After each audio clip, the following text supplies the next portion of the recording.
Assalamu alaikum wa rahmatullahi wa barakatuh. Now, the idea of schooling for Muslim societies, of course, is nothing new. Even in my researches and my publications, I've come across Western societies during the 1800s and 1900s where they've had no school. They never had a school before. So the idea of a school in a Western society is relatively new compared to Islamic societies of the past. If you think about it, the madrasa, for example, as the first schooling system was started by Abu Hamid al-Ghazali during the Seljuk period. Then, of course, we know of the Al-Azhar as one of the first major institutions of higher education, or already during the Fatimid period. So you're talking about 970, 80 of the Common Era. In other words, what am I trying to say here?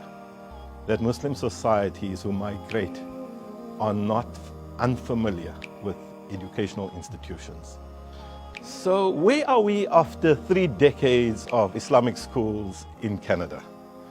Well, all I can do is, as a social scientist, is look at the research and outcomes.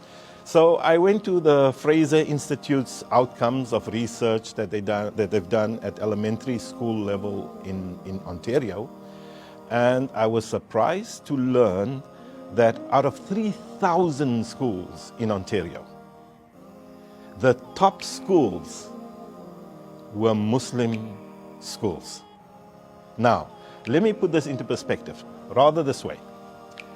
Most of the top schools in the cities around Ontario where they have Muslim schools are Muslim schools.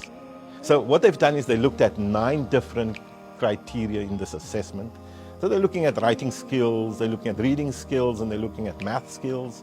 And they afford a top out of 10. Like if you score 10, you're a top-notch school. And there were 20 Islamic schools that scored above 8 out of 10, with many of them, 15 out of the 20 scored above 9 out of 10. 6 of them had 10 out of 10. And they were the top schools in every city where the Muslim school was located, was a Muslim school. And these schools, of course, were the top schools in their cities, and their regions, their towns. This must tell you that the Muslim school has come a long way, and certainly as a parent, I'm inclined to look at the Muslim school as a potential not just for identity preservation, but also for the fact that these schools are able to produce this level of education compared to the other 3,000 schools in Ontario. And that would include Anglophone, Francophone, Catholic schools, and the private schools. Now, I mean, 15 out of the 20 scored 9 out of 10 and above.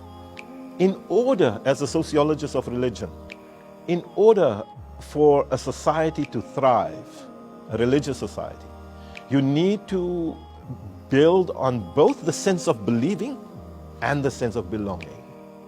And the strongest marker and route to have a society feel a sense of belonging is to start them young at a similar school with their friends. One of the questions, of course, that's asked is how do these kids from Islamic societies fit into mainstream Canadian society?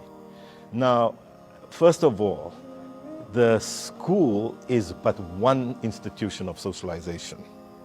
There's also the family is a major institution of socialization. And today there's another institution that beats even the school, and that's the media. We don't seem to have, and there's no literature suggesting that the kids coming out of Islamic schools struggle to morph into mainstream society. In fact, what a lot of Muslim schools do is they have extracurricular activities against other schools, like soccer, basketball, chess, debating, to mention but a few. So our kids are basically trained to maintain, respect their identity and the identity of others, as well as taught to transform into mainstream society once they leave elementary school level to fit as contributing citizens in the greater Canadian society.